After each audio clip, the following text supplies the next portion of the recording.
Hi, my name's Jenny Feltham. I'm the Head of Mathematics and ICT at Alfred Deakin High School in Canberra. In the 8 years that I've been here, I've introduced Google Apps for Education and BYOD project for our school.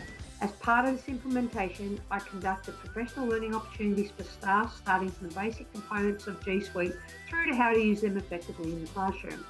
I facilitated sessions for parents, introducing them to Google Suite and answering their questions and their concerns. As part of the adoption of technology within our school, I developed a digital citizenship course for Year 7s and an introduction to Google course that teachers use to support embedding G Suite into their classroom.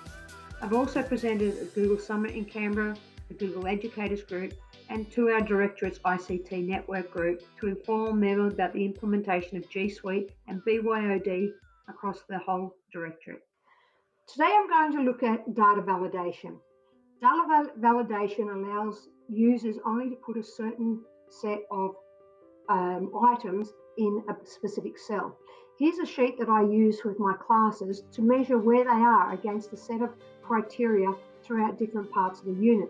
I share this with them through Classroom so that I can then go in and see how they're progressing. So if I right click on this cell and I scroll down, you can see that I can choose data validation from here. I can also choose data validation from the data menu up here, and it's halfway down. Either way, it brings up the same wizard. Right now, I'm only going to put it in this single cell. There's a variety of different ways you can select the criteria from this drop down here. Right now, I'm just going to select from a range of cells.